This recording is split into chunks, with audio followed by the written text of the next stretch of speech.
Hello aspirants, welcome back to VIPS academy. నేను మీ Ashok. So ముందుగా మీ అందరికీ కూడా హ్యాపీ న్యూ ఇయర్ అండి.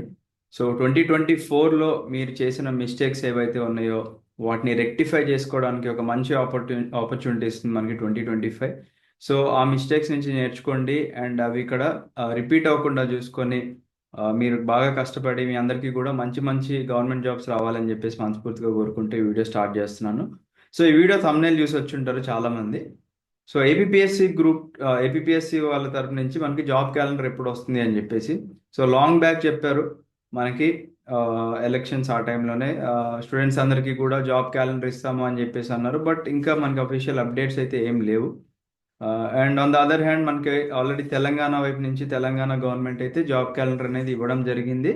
బట్ అదంత డీటెయిల్డ్గా లేదండి. ఓకేనా. సో మనం ఒకసారి చూసుకున్నట్లయితే ఫర్ ఎగ్జాంపుల్ యూపీఎస్సి తీసుకుంటే జాబ్ క్యాలెండర్ ఎలా ఉంటుంది అంటే చాలా ప్రాపర్గా ఉంటుంది. వాళ్ళు విత్ డేట్స్ మనకి క్లియర్గా మెన్షన్ చేస్తారు ఎప్పుడు ఎగ్జామ్ ఉంటుంది అని చెప్పేసి. బట్ మనకి వేరే స్టేట్ గవర్నమెంట్స్కి అంత క్లారిటీ లేదు కాబట్టి జస్ట్ వాళ్ళు ఒక అవుట్లైన్ లాగా మేము ఈ పర్టికులర్ మంత్లో ఎగ్జామ్ కండక్ట్ చేస్తామని చెప్పేసి వాళ్ళు చెప్పడం జరుగుతుంది అనమాట. రైట్. సో ఒకసారి మనకి జాబ్ క్యాలెండర్ గురించి ఉన్న అప్డేట్ ఏంటి అనేది ఒకసారి చూసుకుందాము. దానికన్నా ముందు ఏపీ గవర్నమెంట్ అయితే మనకి ఒక అవుట్లైన్ అయితే ప్రాబబ్లీ సంక్రాంతి టైం కల్లా ఇచ్చే అవకాశం ఉందండి జాబ్ క్యాలెండర్ అనేది. బట్ ఆ జాబ్ క్యాలెండర్ అనేది వాళ్ళు జస్ట్ ఈ మంత్లో ఈ ఎగ్జామ్స్ ఉంటాయి అని మాత్రమే చెప్పగలరు టెక్నికల్లీ. ఎందుకు అనుకుంటే ఒకసారి న్యూస్ చూడండి, రీసెంట్గా వచ్చిన న్యూస్. సో వాళ్ళు ఇక్కడ ఏం చెప్తున్నారు అంటే ఇది రీసెంట్గా మనకి ఏపీపీఎస్సికి సంబంధించి చాలా రీఫార్మ్స్ అనేవి జరుగుతున్నాయండి.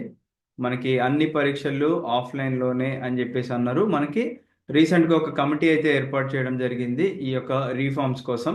సో వీళ్ళు ఏం చెప్తున్నారు అంటే ఇక్కడ ఇచ్చారండి, ప్రతి ఏడాది ప్యానల్ ఇయర్ను సెప్టెంబర్ 1 నుంచి ప్రారంభించాలి అని చెప్పేసి అంటున్నారు అనమాట.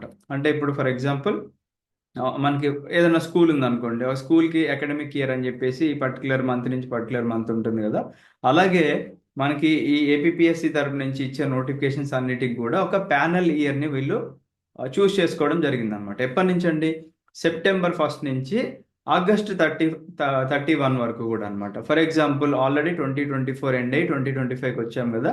సో 2024 సెప్టెంబర్ 1 నుంచి 2025 ఆగస్ట్ 31 వరకు కూడా ఒక ప్యానల్ ఇయర్ అనమాట. రైట్.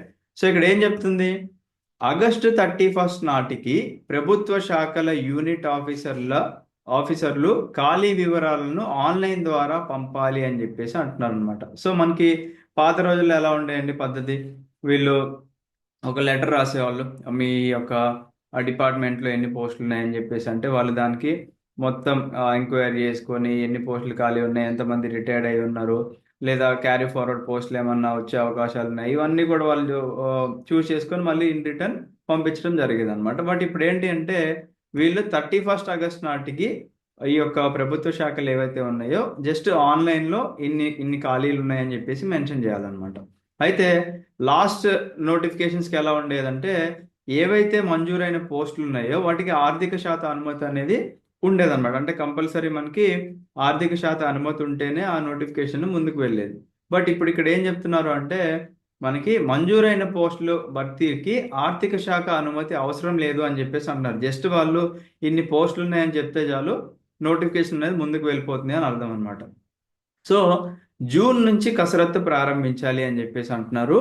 అండ్ దీనికి అనుగుణంగా ఏపీపీఎస్సి జాబ్ క్యాలెండర్ను ఖరారు చేయాలి అని చెప్పేసి అంటారు. సో మనకి టెక్నికల్గా జూన్ నుంచి కసరత్తు ప్రారంభించాలి అంటే ఏంటంటే జూన్ నుంచి వీళ్ళు అరేంజ్మెంట్స్ అన్ని కూడా చేసుకోవాలి అంటున్నారు. సో అంటే మనకి జూన్ వరకు కూడా ఎన్ని పోస్టులు ఉన్నాయి ఖాళీ అనేది మనకి అంత క్లారిటీ అయితే వచ్చే అవకాశం మరి లేనట్టుగా అనిపిస్తుంది వీళ్ళు ఇచ్చిన స్టేట్మెంట్ ప్రకారంగా. సో మరుసటి సంవత్సరం డిసెంబర్లోగా నియామకాలు పూర్తి కావాలి అని చెప్పేసి అంటున్నారు. ఫర్ ఎగ్జాంపుల్ మనకి ఇక్కడ 31 ఆగస్ట్ నాటికల్లా మనకి ఫర్ ఎగ్జాంపుల్ ఏ డిపార్ట్మెంట్ నుంచి ఎన్నెన్ని పోస్టులు ఉన్నాయని చెప్పేసి 31 ఆగస్ట్ కల్లా మనకి కంప్లీట్ ఇన్ఫర్మేషన్ వచ్చిందండి. ఓకేనా. వచ్చిన తర్వాత మనకి ఆ యొక్క నోటిఫికేషన్ ప్రాసెస్ స్టార్ట్ అయితే అది 2026 డిసెంబర్ కల్లా కంప్లీట్ అయిపోవాలి. ఓకేనా. ఆల్రెడీ మనకి 2025 స్టార్ట్ అయింది. 2025 ఆగస్ట్ 31 కల్లా ఏ డిపార్ట్మెంట్లో ఎన్ని ఖాళీలు ఉన్నాయి వాళ్ళు క్లియర్గా మనకి స్టార్ట్ చేసిన తర్వాత అంటే మెన్షన్ చేసిన తర్వాత జూన్ నుంచి వాళ్ళు కసరత్తు ప్రారంభిస్తారు అనమాట. అంటే జూన్ నుంచి అరేంజ్మెంట్స్ అన్ని స్టార్ట్ చేసుకుంటారు. తర్వాత మనకి ఈ ఎగ్జామ్ ప్రాసెస్ అనేది వాళ్ళు ఎలా అయినా కండక్ట్ చేయండి. ఫర్ ఎగ్జాంపుల్ కొన్నిటి ప్రిలిమ్స్ ఉంటుంది. Taking an example of APSC group 2 అని చెప్పుకుందాం. సో 31st ఆగస్ట్ కల్లా మనకి పోస్టులన్నీ వివరాలు తెలిసిన తర్వాత ఫర్ ఎగ్జాంపుల్ సెప్టెంబర్లో మనకి ఏపీఎస్సి గ్రూప్ 2 నోటిఫికేషన్ రిలీజ్ చేశారు అనుకుందాం. ఓకేనా? సో నోటిఫికేషన్ రిలీజ్ చేసిన తర్వాత మినిమం 2 to 3 months టైం అయితే మనకి ప్రిలిమ్స్కి ఉంటుంది. కాబట్టి సెప్టెంబర్లో మనకు ఒకవేళ నోటిఫికేషన్ రిలీజ్ చేస్తే అక్టోబర్ నవంబర్ తీసేసి డిసెంబర్లో ఎగ్జామ్ పెట్టారు అనుకుందాం. ఓకేనా? డిసెంబర్ 2025లో ఎగ్జామ్ పెట్టారు అనుకుందాం. సో మళ్ళీ ఆ రిజల్ట్ ఇవ్వడానికి ఒక 1 or 2 months అనుకుందాం. సో 2026 ఫెబ్ వచ్చింది అని అనుకుందాం. సో మళ్ళీ మెయిన్స్ కండక్ట్ చేయడానికి ఇంకొక 2 to 3 months అనుకుందాం. సో మళ్ళీ అలా జూన్ ఆర్ జూలై వరకు ఎక్స్టెండ్ అయింది అని అనుకుందాం for example. So A process చేసినా కానీ వాళ్ళు మరీ ఎక్కువ డిలే కాకుండా డిసెంబర్ కల్లా కంప్లీట్ చేయాలని చెప్పేసి ఇక్కడ క్లియర్గా చెప్తున్నాను అనమాట. సో మరుసటి సంవత్సరం డిసెంబర్లోగా నియామకాలు పూర్తి కావాలి ఎట్ ఎనీ కాస్ట్ అని మనకి ఇక్కడ క్లియర్గా కనిపిస్తుంది. అండ్ కమిషన్ ఎంపిక చేసే అభ్యర్థులకు మార్చిలోగా నియామక ఉత్తర్వులు ఇవ్వాలి. అంటే జాయినింగ్ లెటర్స్ ఏవైతే ఉన్నాయో 2026 డిసెంబర్ కల్లా ఈ యొక్క ఎగ్జామ్స్ అన్నీ కూడా కంప్లీట్ చేసుకుంటే, అంటే డిసెంబర్ అని ఇచ్చారు but it may be before December also, complete అయిన తర్వాత మనకి మార్చ్ ఏదైతే మనకి డిసెంబర్ తర్వాత మళ్ళీ కమింగ్ మార్చ్ వస్తుందో ఆ మార్చ్ కల్లా మీ యొక్క అపాయింట్మెంట్ లెటర్స్ మీ చేతిలో ఉండాలన్నమాట. ఓకేనా? విచ్ ఇస్ 2027 అని చెప్పుకోవచ్చు మనం ఇక్కడ. సో ప్రస్తుత నియామకాల తీరు ఆందోళనకరంగా ఉన్నాయని చెప్పేసి అంటున్నారు. అంటే కమింగ్ ఇప్పుడున్న ప్రెజెంట్ నోటిఫికేషన్స్ అన్ని కూడా మనం చూసుకోవచ్చు, చాలా వరకు కోర్ట్ కేసెస్లో ఉన్నాయండి.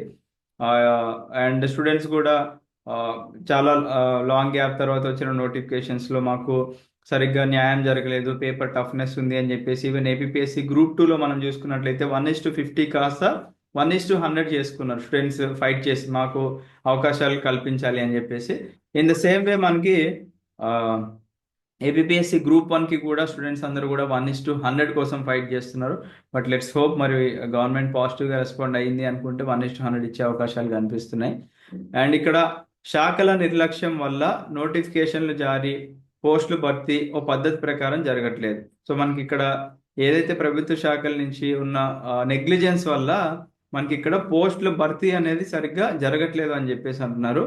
మనకి ఇక్కడ ఎగ్జాంపుల్ ఇచ్చారు, కేరళ అండ్ అలాగే రాజస్థాన్ పబ్లిక్ సర్వీస్ కమిషన్లు అండ్ యూపీఎస్సి మనం చూసుకున్నట్లయితే ఓ పద్ధతి ప్రకారంగా నోటిఫికేషన్లు జారీ చేస్తున్నాయి అండ్ అలాగే నియామకాలు జరుగుతున్నాయి అన్నమాట. సో యూపీఎస్సి తీసుకుంటే మనకి ఎక్కడా కూడా ఇలాంటి డిఫికల్టీస్ ఫేస్ చేయరండి. వాళ్ళు ప్రాపర్గా డేట్స్ ఇస్తారు, ప్రిలిమ్స్ ఎగ్జామ్ ఇలా ఈ పర్టికులర్ డేట్ అని చెప్పేసి, తర్వాత మెయిన్స్ ఎగ్జామ్ డేట్స్ ఇచ్చేస్తారు, తర్వాత ఇంటర్వ్యూ డేట్స్ ఇస్తారు, దాని ప్రకారంగా జరుగుతుంది. కానీ ఎక్కడా కూడా స్టూడెంట్స్ ఒక్కసారి కూడా ఫైట్ అంటే రోడ్ల మీదకి వచ్చి ఫైట్ చేసిన సిచ్యువేషన్స్ లేవు.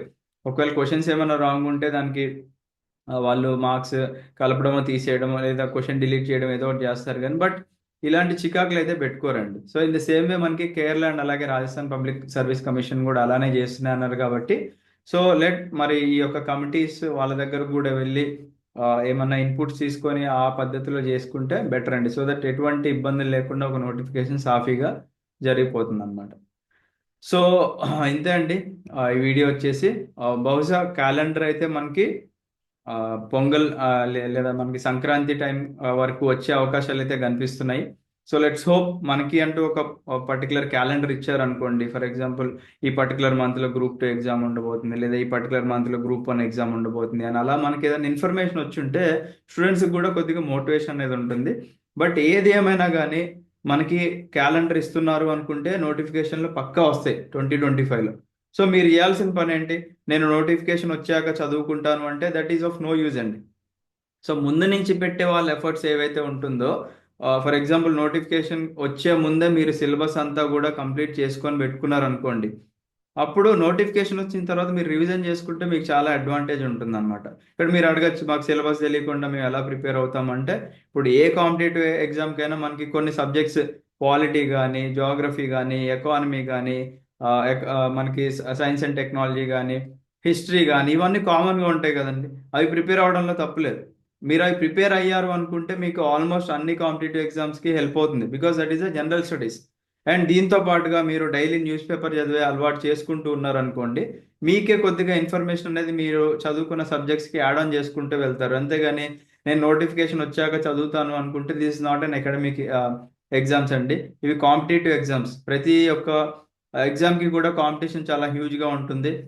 మీరు రేస్లో విన్ అవ్వాలి అనుకుంటే థౌజండ్స్ ఆఫ్ ఆస్పిరెంట్స్ మీరు వెనకాల పెట్టాల్సిన అవసరం ఉందన్నమాట. అంటే మీరు అంత ప్రాపర్గా ప్రిపేర్ అయితే కానీ వాళ్ళు మీరు ఫిల్టర్ చేసే అవకాశాలు మనకి ఇక్కడ కనిపించట్లేదు అనమాట. సో కొద్దిగా జాగ్రత్తగా చదువుకోండి 2025లో.